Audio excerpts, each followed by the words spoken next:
The ceremony hall of the Galactic Council stretched 3 kilometers in diameter. Its walls composed of living crystal that hummed with the voices of 1,000 species who had stood here before, seeking membership among the star's greatest civilizations. And Ambassador Michelle Chun stood at the center of it all, her hands clasped behind her back, trying not to show how her heart hammered against her ribs like a desperate prisoner. The air tasted strange, here recycled and filtered through systems designed to accommodate methane breathers and chlorine, metabolizers and things that lived in pressure suits, filled with ammonia. But humanity had worked for 30 years to reach this moment. Ever since the day first contact had turned Earth's understanding of the universe inside out. Beside her stood Dr. Sarah Okonkwo, xenobiologist and cultural attach, who kept glancing at the datapad in her palm where humanity's application documents glowed in soft blue light, and Lieutenant James Park, military observer, whose job was essentially to stand there looking professional and unthreatening, which was harder than it sounded when most of the council members barely reached his waist. The council itself occupied a raised platform that curved around half the chamber, each species represented by their ambassador or representative or hive mind fragment or whatever form their government had chosen to send. And Chun had spent months memorizing their names and customs and the proper way to greet each one without accidentally declaring war or proposing marriage. Hi. Speaker Vexilon of the Kulsari Collective raised 3 of his 7 manipulator arms, calling for silence, and the chamber's ambient hum decreased to barely a whisper as 1,000 eyes or eye equivalents turned toward the human delegation.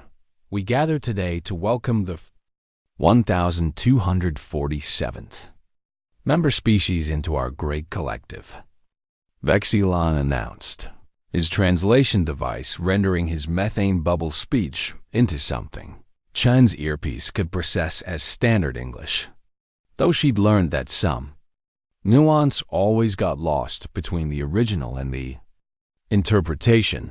The species, known as humanity from the planet they designate as Earth, has submitted all required documentation, passed all required examinations, and demonstrated both technological sophistication and cultural stability sufficient for membership.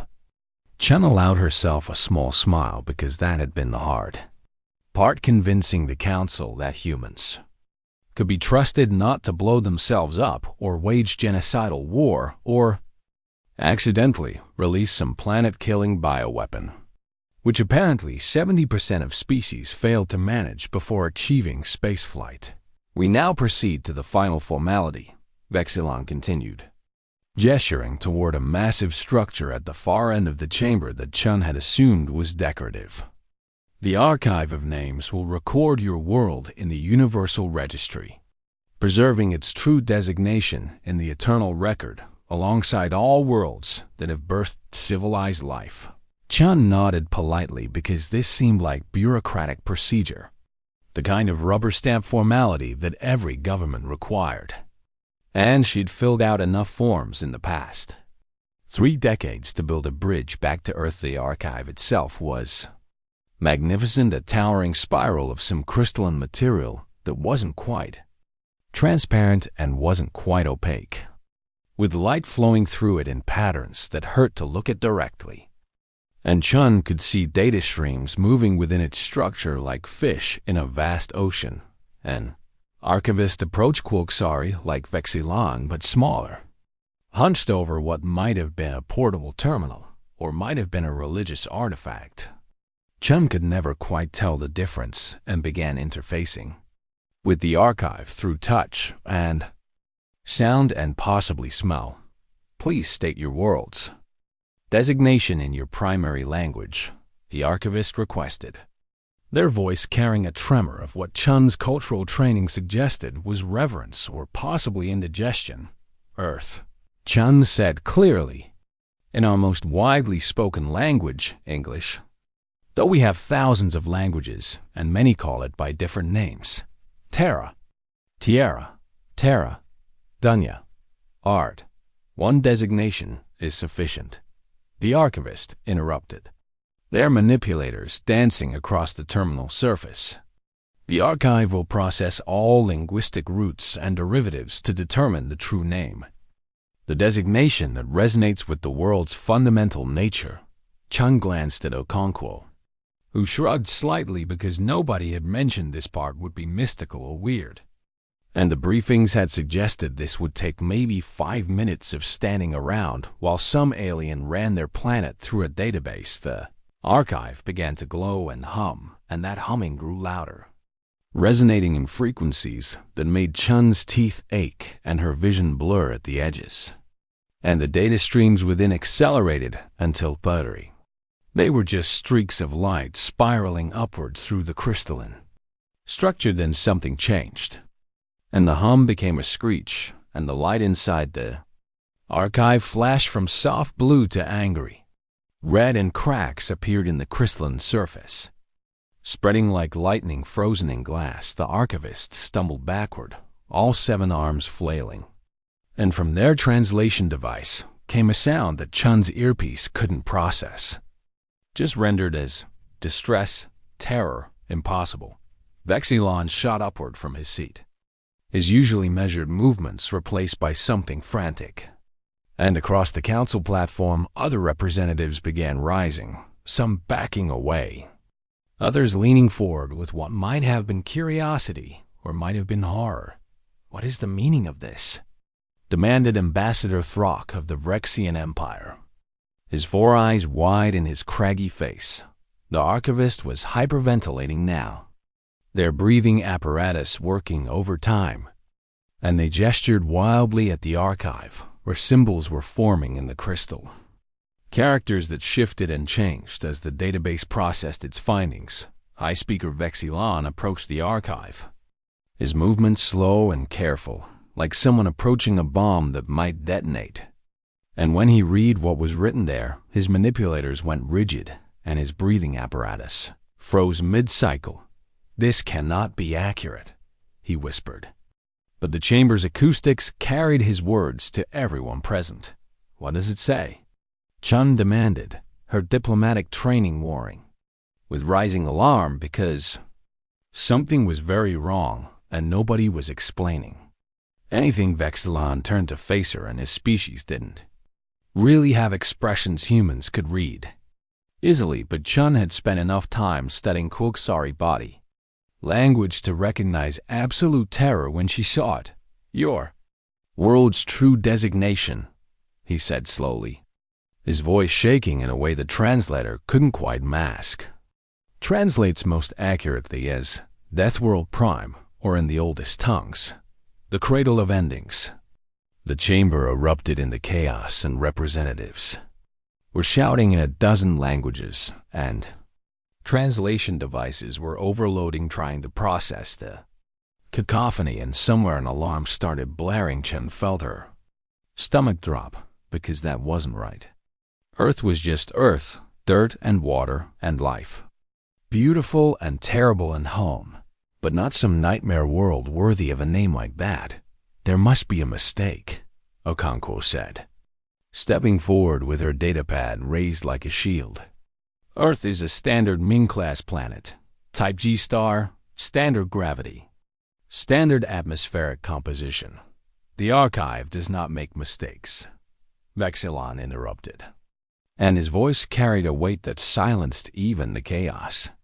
"It has cataloged worlds for 200 million years, drawing on databases compiled by civilizations that turned to dust before my species learned to make fire."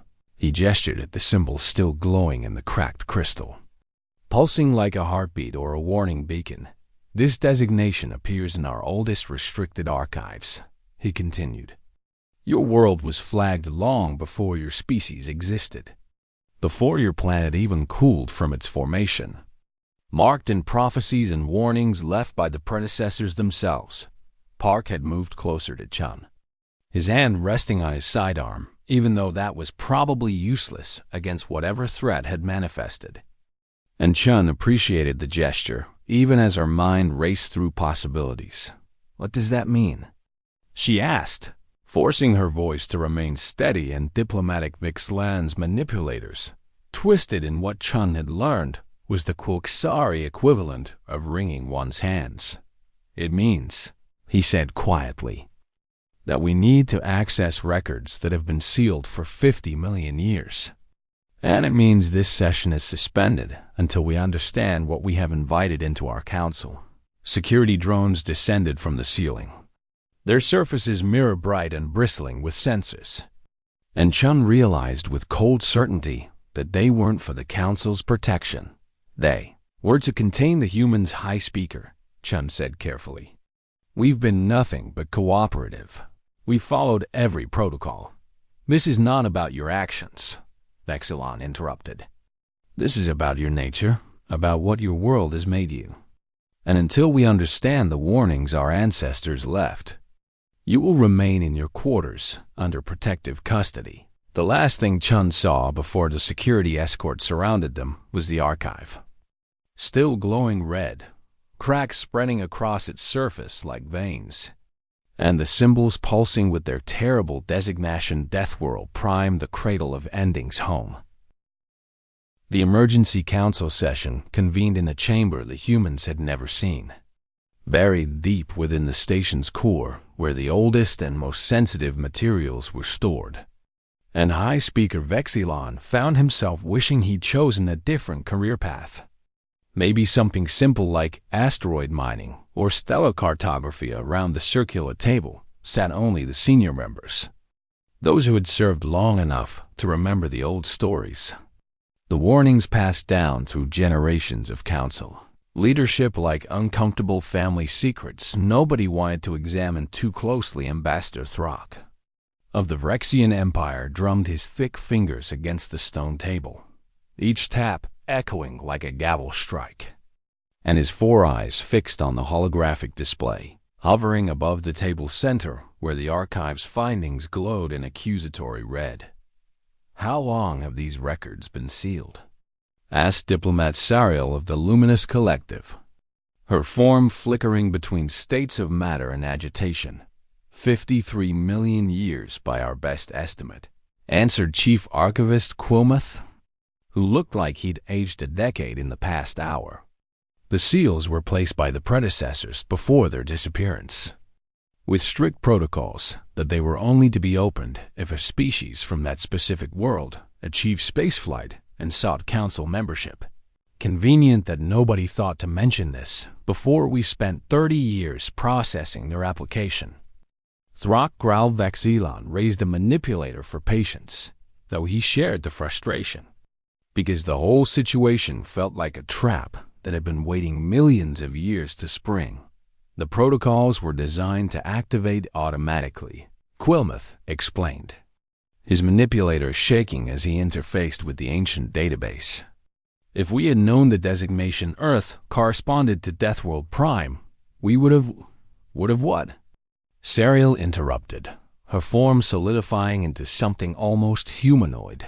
Denied them membership based on records older than most current civilizations? Condemned them for geography? The holographic display shifted and data began streaming across its surface. Dense paragraphs in the predecessor's script that modern translators struggled to parse because the language was so old it predated most current linguistic familiars. Vexillan read aloud, his translation device working overtime. Warning to all who follow. The third planet of the Yellow Dwarf, cataloged in these records, must remain under absolute quarantine. Let no ship land upon its surface. Let no probe sample its waters. Let nothing from this world spread beyond its gravity well. The words hung in the air like a death sentence. Why? Demanded Throck, leaning forward. What did they find there? Quilmuth manipulated the display and brought up the next section, his breathing apparatus cycling rapidly. The world bursts killers as naturally as it bursts breath. Vexillan continued reading, feeling each word settle into his consciousness like ice. What survives there will outlive stars. What evolves there will devour galaxies. The competition is absolute, and the strong consume the weak with such efficiency that peace cannot exist. Cooperation is impossible.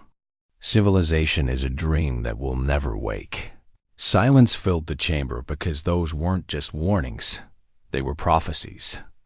And everyone present understood what they implied about the humans currently confined to quarters 3 levels above.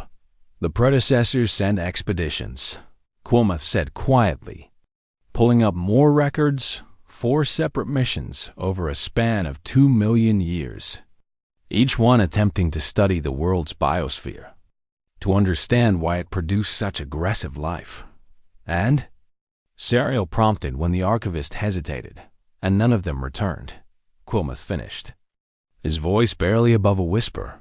The first expedition's final transmission spoke of impossible predators, life forms that adapted faster than their scanners could catalog, ecosystems where every organism was simultaneously predator and prey, where cooperation between species only occurred when it served individual survival. The display shifted again, showing partial transmissions, fragmented data that read like horror stories, descriptions of microorganisms that dissolved their containment units, plants that released toxins when approached, weather systems that destroyed landing craft. And throughout it all, the recurring theme of relentless, unstoppable competition. The second expedition lasted 6 months, Quilmuth continued, pulling up more fragments. Their final message stated, the world itself is hostile. The gravity crushes, the atmosphere burns, the radiation mutates, and yet life not only survives but thrives. We cannot compete. We cannot adapt. We are leaving before. And then silence. Vexilon felt his respiratory system working harder because the implications were staggering. The predecessors had been the most advanced civilization known to galactic history. Their technology bordered on magical. And they'd fled from Earth like prey from a predator. What about the third and fourth expeditions? Throckesked Quilmuth's manipulators twisted in distress. The third expedition never made planetary contact. Their ship encountered some form of debris field in orbit. The records suggest it was biological in nature, possibly spores or seeds ejected into space by planetary storms, and their hull was compromised.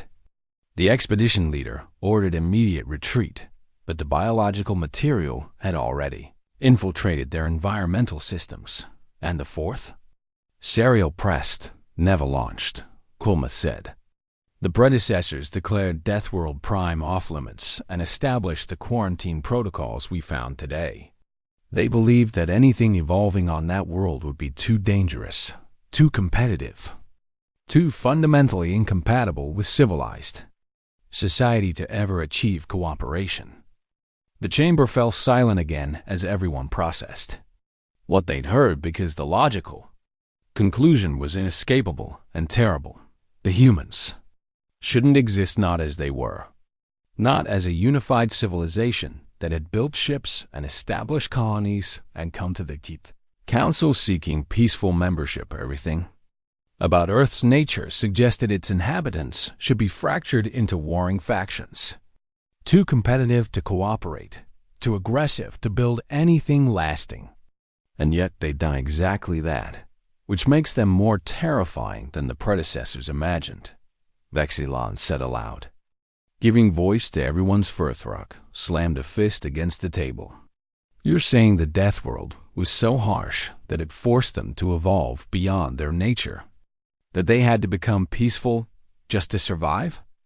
I'm saying they overcame what should have been impossible, Vexilon replied, his mind racing through the implications.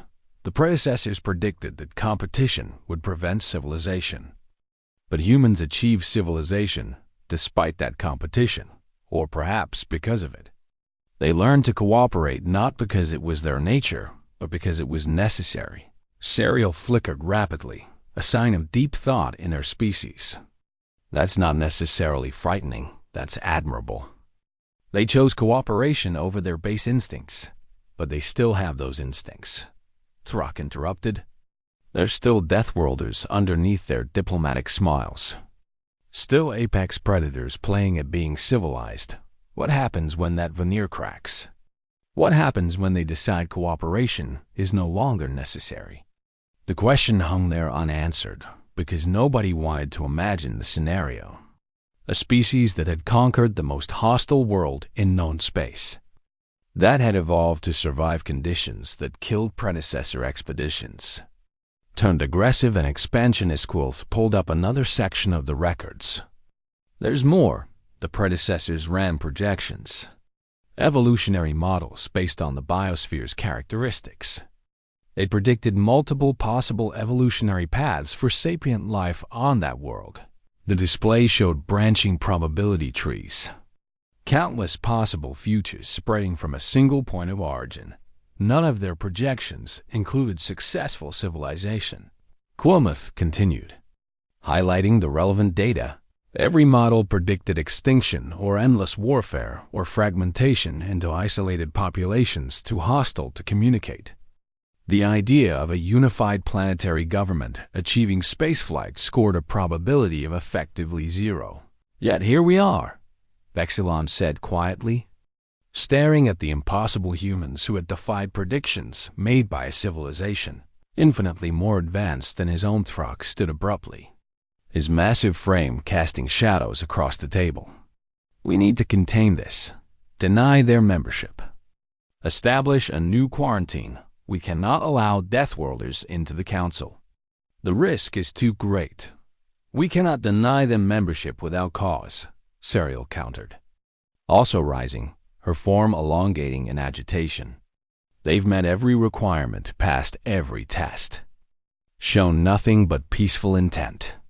Condemning them for their planet's history violates every principle that Council stands for. Those principles were written by species that evolved on garden worlds. Throck shot back. Safe planets with gentle climates and cooperative ecosystems. We don't have protocols for this because it wasn't supposed to be possible. Enough, Vexilon commanded, his voice carrying authority that silenced the argument. Fighting among ourselves serves nothing. We need solutions, not recriminations. He turned to Quilmuth. Is there anything else in the records? Any guidance, Fro?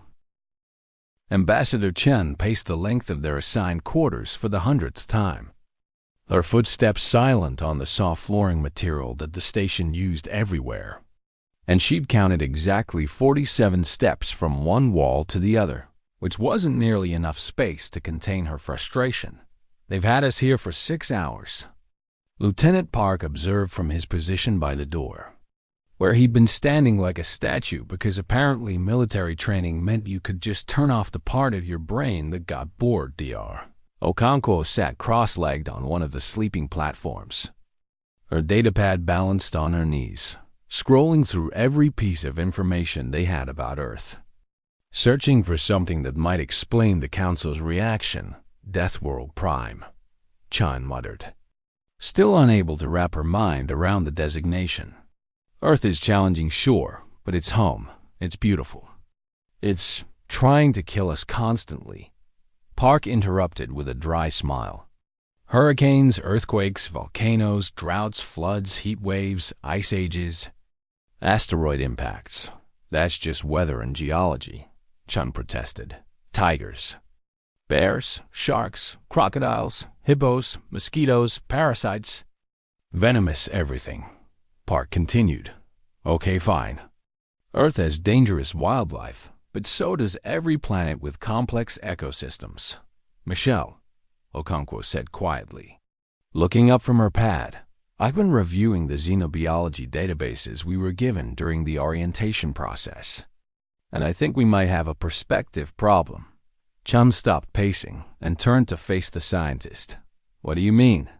Okonkwo's fingers danced across her pad, pulling up comparison charts. The average garden world, that's what they call standard habitable planets, has gravity, about 30% lighter than Earth. Atmospheric oxygen concentration around 12% compared to our 21 background radiation levels half of ours.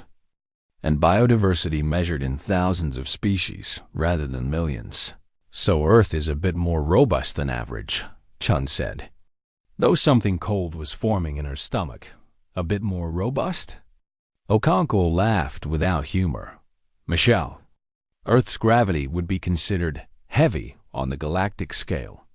Our oxygen levels are in the range most species classify as fire hazard, and our biodiversity is orders of magnitude higher than any other cataloged world. Park had moved closer, his professional demeanor cracking slightly. You're saying Earth actually is more dangerous than normal planets? I'm saying Earth might be the most dangerous inhabited world in known space, Okonkwo replied. Pulling up more data. Look at this. The average number of apex predators per continent on garden worlds is 0 to 2. Earth is dozens, and that's just the large ones. If we count predatory species across all size ranges, we're talking thousands. Chun sank onto the sleeping platform opposite Okonkwo. Her legs suddenly weak, but life is abundant on Earth. It's everywhere. The oceans are full of it. The land teems with it, because Earth life is insanely competitive and adaptable, Okonkwo said, warming to her subject in the way scientists did when they found a fascinating problem. We have organisms that live in boiling acid, in frozen tundra, in crushing ocean depths, in radioactive waste. We have bacteria that eat plastic and fungi that dissolve rock and plants that grow in pure sand. And that's unusual? Park asked. That's unprecedented, Okonkwo corrected. Most planets have life in narrow ecological bands, specific temperature ranges, specific chemical compositions. But Earth life adapts and spreads and competes for every available niche. And when something kills 90% of it, the remaining 10% evolves and comes back stronger. Chun remembered something from the ceremony. Vexilon mentioned the archive found records dating back 200 million years. Before humanity existed, before anything resembling humanity existed, Okonkwo interrupted. Pulling up Earth's geological timeline, 200 million years ago was the Triassic period. Early dinosaurs, before flowering plants, before grass. The planet looked completely different. So how did they know to flag Earth as a death world back then? Park asked before anyone could answer. The door chimed and slid open, revealing High Speaker Vexilon, accompanied by 2 guards who stayed in the corridor, and Chun shot to her feet. Diplomatic protocol snapping into place despite her emotional turmoil. High Speaker, she greeted with a slight bow. Have you reached a decision about our membership? Vexilon's manipulators twisted in what Chun had learned indicated discomfort. That decision is still pending, however. We believe it would be beneficial for both parties if you could help us understand certain aspects of your world. May we speak candidly? Of course, Chun gestured to the seating area. And once everyone had arranged themselves, Vexilon hovering on some kind of personal gravity platform because the station's standard gravity was apparently too much for his species, she asked. What would you like to know? Vexilon pulled up a holographic display similar to Okonkwo's datapad. Please describe your homeworld for me in your own words. As if I were a child learning about it for the first time, Chun glanced at her companions. Confused by the request, but willing to comply. Earth is a beautiful planet. Mostly blue from space because of the vast oceans, with green continents and white polar ice caps. We have diverse ecosystems ranging from tropical rainforests to frozen tundras, from scorching deserts to temperate forests. And these ecosystems, Vexilon interrupted gently, they contain life? Abundant life, Chun said, feeling more confident talking about home. Millions of species. Maybe tens of millions we haven't even cataloged yet. From microscopic bacteria to massive whales that weigh over 100 tons, from tiny insects to great elephants. The variety is stunning. She noticed Vexilon's manipulators had gone rigid, and one of the guards in the corridor had taken a step back. And these species? Vexilon said carefully. They coexist peacefully? Chun hesitated because that was a loaded question with no simple answer. They exist in complex ecosystems with predator-prey relationships. Competition for resources, symbiotic partnerships. It's a balance. Predator-prey relationships, Vexilon repeated. Meaning some species hunt and consume others? Well, yes, that's how food chains work. Herbivores eat plants, carnivores eat herbivores. Omnivores eat both. On every continent? Vexilon asked. His voice strained. On every continent, in every ocean. Even in the soil and in the air, Chun confirmed. Wondering why this was significant, the guard in the corridor made a sound that the translator rendered as distress nausea. Vexilon manipulated his display. And your weather systems, you mentioned tropical regions and frozen regions. What is the temperature range? From about -90 Celsius at the poles to over 50 Celsius in some desert regions, Okonkwo supplied helpfully. Though those are extremes, most inhabited areas are more moderate. 140 degrees of variation, Vexilon said faintly. And your species survives across this entire range? With appropriate clothing and shelter. Yes, Chun said. Humans are actually pretty adaptable. We've established permanent settlements, everywhere from Arctic circles to equatorial zones, because you had to be adaptable to survive, Vexilon said. And it wasn't a question, Chun frowned. I suppose so. Though most species adapt to their environments, most species adapt to narrow environmental bands, Vexilon corrected. My own species, the Kulksari, can survive comfortably in temperatures ranging from 15 to 30 degrees Celsius. Outside that range, we require environmental suits. Our atmospheric pressure tolerance is equally narrow. Our radiation tolerance is minimal. You're saying Kulksari are fragile? Park asked bluntly. I'm saying Kulksari are normal, Vexilon replied. Humans are not. Please continue. Tell me about your natural disasters. Chun exchanged worried glances with her team. We have various types. Earthquakes from tectonic activity, volcanic eruptions, hurricanes and typhoons from atmospheric pressure systems, tornadoes, floods, droughts. And how often do these disasters occur? Well, there's probably an earthquake somewhere on Earth every few minutes. Though most are minor, major quakes maybe a few times a year. Volcanic eruptions vary. Hurricanes are seasonal. Vexilon was making a sound that his translator couldn't process. Just rendered as mathematical impossibility terror. High speaker? Chun asked, genuinely concerned now. Are you all right? Your planet is actively trying to kill you, Vexilon said. His manipulators spread wide in what might have been supplication or surrender. Constantly, relentlessly, through predators and weather and geological activity. And you speak of it with affection. You call it beautiful. It is beautiful, Chun protested. Yes, it's dangerous, but that danger is part of what makes life precious. Part of what drives us to build and create and protect each other. You have mass extinction events, Vexilon said, pulling up data on his display. We found references in your geological records. 5 major catastrophes where most life on your planet was destroyed. And life came back, Okonkwo said firmly. After the asteroid impact that killed the dinosaurs. After the volcanic activity that caused the Permian extinction. After every catastrophe. Life persisted and evolved and adapted. That's not normal, Vexilon said. His voice almost pleading now, as if begging them to understand. Garden worlds don't have mass extinctions. They don't have planet-wide catastrophes.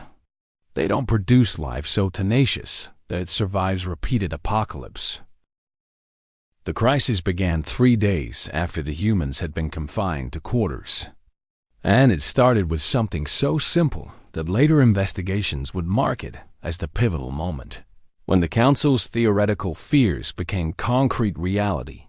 And that simple thing was a potted plant. Dr. Sarah Okonkwo had requested it through proper channels, filed all the appropriate paperwork. explained that she was experiencing psychological distress from the confinement, and that a small piece of home might help her cope. And the station's medical staff had approved the request, because most species found comfort in familiar things. The plant arrived in a standard ceramic pot, brought from the human delegation ship where they'd maintained a small garden for fresh vegetables and psychological well-being. And it was just a tomato plant, nothing exotic or dangerous. The kind of thing humans had been growing for thousands of years, so Conco placed it on the windowsill, where it could catch the station's simulated sunlight, watered it carefully with the measured amount she'd calculated based on the pot's volume, and felt a little bit of tension ease from her shoulders, because it smelled like earth, like soil and growing things and home. What she didn't know was that the pot had a hairline fracture, invisible to the naked eye, caused by rough handling during transport. What nobody knew was that Earth soil was about to introduce itself to the galactic community. The pot broke at 0300 station time, a quiet crack in the sleeping quarters, and soil spilled across the floor in a dark cascade that neither Chun nor Park noticed in their sleep. And by morning, it had scattered across several square meters of flooring. Gokong, who woke first, saw the disaster and immediately began cleaning up, scooping the soil back into what remained of the pot with her bare hands, not thinking about contamination protocols because it was just dirt.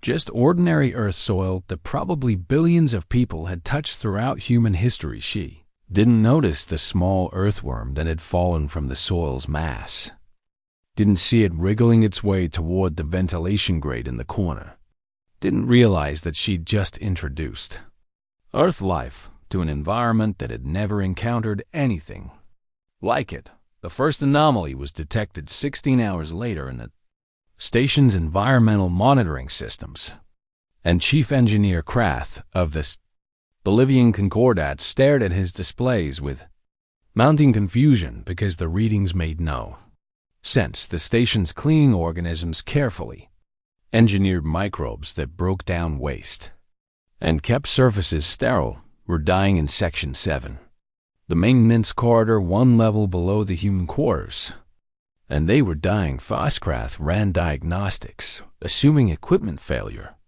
but the sensors were functioning perfectly, and what they showed was impossible. The station's microbes were being outcompeted by something else, something that was consuming nutrients faster and reproducing more efficiently. Called for a biological containment team by the time they arrived. The contamination had spread to 3 more corridors, and when they analyzed the samples, what they found made them summon Vexilon from an emergency council session. Earth bacteria, the containment team leader said, her voice muffled by her environmental suit speaker system. Dozens of species we've identified so far. Common soil organisms according to the human databases. Completely ordinary by their standards. And by our standards? Vexilon asked, though he already knew the answer. From the way 3 separate alarm systems were shrieking warnings. By our standards, they're invasive species with no natural predators in this environment, the team leader replied, gesturing at her portable scanner. They're consuming the station's cleaning organisms. They're dissolving the biofilm we use for air filtration. And they're reproducing at rates our models said were theoretically impossible for bacteria. How long until you can contain them? The team leader's tentacles curled in distress. We're trying, but every time we sterilize an area, the bacteria reappear from somewhere else. They're spreading through the ventilation system, through the water recycling, through the station's biological networks. Shut down the affected sections, Vexilon ordered. Full quarantine, nobody in or out until we high speaker. Another voice called from down the corridor, and Vexilon turned to see one of the station's agricultural technicians running toward him with panic in all 6 of his eyes. The hydroponics bay. Something's wrong with the crops. Vexilon followed the technician at the fastest speed his gravity platform could manage. through corridors now marked with emergency quarantine symbols, into the massive chamber where the station grew its food and stopped dead. Because the devastation was already visible, the carefully cultivated algae pools that fed half the station's population were turning brown and dying. The crystalline fungus that produced protein supplements for the luminous collective was dissolving into murky liquid. And everywhere, absolutely everywhere, were earthworms. How? Vexilon asked faintly. How did they get in here? We don't know, the technician wailed. The bay is supposed to be sealed, but they're in the soil beds and the water systems. And they're eating everything, destroying root structures, consuming the beneficial organisms we use for nutrient cycling. A junior technician approached holding a sealed container, inside which an earthworm writhed. And Vexilon noted that it was significantly larger than the specimens he'd seen in the human botanical databases. It's growing, the junior technician reported. We isolated this one 6 hours ago and it was half this size. It's consuming our agricultural substrates and metabolizing them with perfect efficiency. And we found evidence of reproduction. They're laying eggs in the soil beds. Kill them, Vexilon ordered. Sterilize the entire bay if necessary, but stop them before. We tried, the senior technician interrupted, his voice breaking. We used chemical sterilizers rated to kill any known organism. The earthworms survived. We tried thermal sterilization. They burrowed deeper into the substrate. We tried radiation. They seemed to barely notice. Vexilon's respiratory system was working overtime because this couldn't be happening. They were earthworms, simple organisms that humans used for composting. Not unstoppable invasive species that shrugged off industrial sterilization methods. How did the soil get out of the human quarters? He demanded, already knowing he wouldn't like the answer. Dr. Okonkwo requested a plant. Someone replied, pulling up the approval forms. Medical staff authorized it for psychological support, standard procedure. The plant arrived from the human ship yesterday morning, and nobody thought to sterilize the soil? Vexilon asked, though he knew the answer, because why would anyone sterilize dirt from a garden world? Except Earth wasn't a garden world, and its soil wasn't harmless substrate. It was an entire ecosystem compressed into a handful of matter. Billions of organisms evolved for maximum competitive efficiency. Get Dr. Okonkwo, Vexilon ordered, and Ambassador Chun. We need their help before this gets worse. High speaker. The contamination team leader's voice crackled over his communicator. We have a new problem. The fungi from the plant soil. They're dissolving the station's composite hull materials in Section 12. We're detecting micro breaches in the outer wall. Vexilon felt something inside him crack because this was exactly what the predecessor warnings had described. Earth life spreading and consuming and adapting faster than anyone could contain it. 20 minutes later, Chun and Okonkwo stood in the quarantine observation deck overlooking the contaminated sections, both wearing environmental suits that the station had hastily modified for human proportions. And Chun was trying very hard not to panic. It's just soil, Okonkwo said for the 5th time, staring at the readouts that showed Earth bacteria spreading through the station's systems like wildfire. Ordinary, common soil from a tomato plant. I don't understand how your ordinary soil is destroying this station, Vexilon said. And Chum noticed his manipulators were trembling. Your bacteria are outcompeting organisms that evolved over millions of years for specific ecological niches. Your fungi are dissolving materials rated to withstand stellar radiation. Your earthworms are immune to sterilization methods that would kill anything in our databases, because they're from Earth, Chum said quietly, finally understanding what the Council had been trying to tell them. Because everything from Earth is optimized for survival in the most competitive environment known to exist. She watched through the observation window as hazmat teams in full containment suits approached the spilled soil, handling it like it was radioactive waste or biological weapons material. And she felt a strange disconnect because it was just dirt. Just ordinary earth dirt that every human child had played in, had eaten by accident, had gotten under their fingernails and in their hair dirt. That was currently conquering an advanced space station, because nothing here could compete with 4 billion years of ruthless evolution. Dr. Okonkwo, Vexilon said, his voice strained. I need you to tell me how to stop this. What kills Earth soil organisms? Okonkwo pulled up references on her suit's display.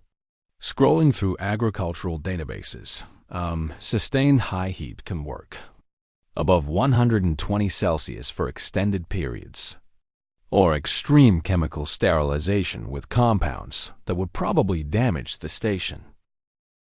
The full council reconvened 72 hours after the soil incident, and the chamber felt different now, charged with an energy that hadn't existed during humanity's initial application.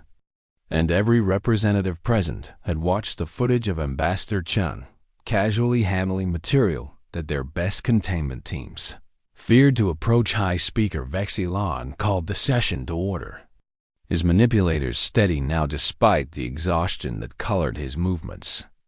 We are here to render final judgment on humanity's application for council membership. But before we vote, I believe it's important that we all understand what has transpired over the past week. He gestured, and holographic displays activated throughout the chamber, showing the timeline from the archive's discovery through the contamination crisis and its resolution. We invited humanity, believing them to be a standard species from a standard world. We were wrong on both counts. Earth is not a garden world, but what the predecessors designated a death world, the most dangerous category of inhabited planet in our historical records. Murmurs rippled through the assembled representatives, some fearful, others curious, all attentive. And humanity, Vexilon continued, is not a standard species, but rather apex predators who evolved in the most competitive biosphere known to exist. They are stronger than our average species, more adaptable, more resistant to environmental stresses, and their biology is optimized for survival in conditions that would kill most of us. Ambassador Throck stood from his position in the Rexian delegation, his 4 eyes gleaming. With respect, High Speaker, we knew all of this days ago. Why are we restating the obvious instead of voting to deny their membership and establish a new quarantine? Because of what happened after we discovered these facts, Vexilon replied calmly, displaying footage of the contamination crisis. Earth biology infiltrated this station through a simple accident, a broken plant pot, and within hours it was spreading through our systems, outcompeting our carefully balanced organisms, resistant to our sterilization methods. He paused, letting the images speak for themselves as hazmat teams retreated from advancing bacteria and earthworms that ignored industrial-grade extermination protocols. We had 2 choices, Vexilon continued. We could abandon the affected sections, seal them off, and write them down as losses. Or we could ask the humans for help. I chose the latter, and what I witnessed changed my understanding of what we face. The display shifted to show Ambassador Chen and Dr. Okonkwo working in the contaminated zones, their movements casual and efficient, handling materials that terrified everyone else. The humans didn't just survive exposure to their own planet's biology, Vexilon said quietly. They thrived in it, they understood it, they controlled it. And within 48 hours, they had contained and neutralized a threat that our best experts said would take weeks to address. Diplomat Serial rose from the luminous collective section, her form flickering with interest. They helped us. You're saying they chose to help despite being confined, despite our obvious fear of them? They insisted on helping, Vexilon confirmed. Ambassador Chun stated, and I quote, "We made this mess and we'll clean it up. That's what civilized species do." And they proceeded to do exactly that. He pulled up another display showing Okonkwo teaching the station's biological teams about Earth organisms, explaining which ones were dangerous and which were harmless, demonstrating containment procedures that worked with Earth biology rather than against it. Dr. Okonkwo has volunteered to compile a comprehensive database of Earth organisms and their properties. Vexilon added, she calls it an instruction manual for coexisting with Deathworld biology, and she seems genuinely concerned about preventing future accidents. Throck growled from his section. This proves nothing except that they're competent at managing their own planet's hazards. It doesn't address the fundamental question of whether we can trust apex predators in our council. Then let me address that question directly, Vexilon said, his voice hardening with authority. I have spent the past week terrified of humanity, convinced they were an existential threat. And I was right to be afraid, because they are dangerous. They are strong. They are evolved for competition and survival. He paused, meeting eyes across the chamber. But they're also the only species I know who evolved on a planet actively trying to kill them and responded by building a civilization anyway. The only species who developed cooperation not because it was easy, but because it was necessary. The only species who looked at a universe full of dangers and decided the solution was to work together. The chamber had gone silent, every representative listening intently. The predecessors left us warnings about Deathworld Prime, Vexilon continued, pulling up the ancient texts, but they also left us hope. Buried in their final notes was the suggestion that if a Deathworld species ever achieved peaceful civilization, they would deserve our respect, not our fear. He highlighted the relevant passage, the words appearing in translation across every display. I propose that we honor that wisdom, Vexilon declared. I propose that we grant humanity full council membership, but with modifications that acknowledge both their capabilities and our concerns. Throck slammed a fist against his seat. What kind of modifications? Vexilon manipulated his display, showing a detailed proposal. First, Earth itself will be designated a restricted world. Other species may visit only with human escort, and after completing appropriate biological safety training. This protects both visitors and Earth's biosphere from contamination. Nods of agreement rippled through the chamber because that seemed reasonable. Second, human colony worlds will maintain buffer zones where other species are advised to take precautions. This acknowledges that Earth life will inevitably spread with human expansion. More agreement. Though some representatives shifted uncomfortably at the phrase inevitably spread. Third, and most significantly, Vexilon said, his manipulators spreading wide, we offer humanity a permanent seat on the Council's Security Directorate. The chamber erupted in shocked protests, and Throck was on his feet again. You want to put Deathworlders in charge of security? That's insane, is it? Vexilon challenged, his voice cutting through the noise. Think about it logically. We're terrified of humanity because they evolved in a dangerous environment. Because they're strong and adaptable and difficult to kill. Those exact qualities make them ideal for protecting the Council from actual threats. Sariel's form solidified as she processed the logic. You want them as guardians, not prisoners. I want them as partners, Vexilon corrected. When we face dangerous situations, when we need species who can survive hostile environments, when we encounter the unknown and frightening, who better to call upon than those who consider such challenges normal? He pulled up footage of Chun working in the contaminated section, completely at ease in an environment that required everyone else to wear full hazmat protection. We've been thinking about this wrong, Vexilon continued. We saw humanity as a threat when we should have seen them as a resource. Yes, they're dangerous by our standards, but that danger can be channeled, directed toward protecting the Council rather than threatening it. Throck was quiet for a moment, clearly wrestling with the concept. And if we're wrong? If they decide to use their advantages against us, then we were doomed anyway, Vesilon said bluntly. Because as Dr. Okonkwo helpfully informed me, humanity has been sending probes into deep space since their year 1977. The Voyager missions carrying information about Earth and its location. Spreading through the galaxy for decades, we let that sink in. Watching realization dawn across alien faces, Earth life has already begun spreading beyond its homeworld. Vesilon continued. Human colonies exist on 3 planets and 2 moons. Their bacteria and plants and animals are already establishing themselves in new ecosystems. We cannot contain them because they're already loose. Our only choice is to work with them or against them. Cyril spoke into the silence that followed. You're saying we should embrace them because the alternative is making enemies of the most dangerous species in known space. I'm saying we should embrace them because they've earned it. Vesilon corrected firmly, despite every reason to be aggressive. Territorial and violent, humanity chose cooperation. Despite evolving on a world that killed the predecessors' expeditions, they built a civilization that values peace.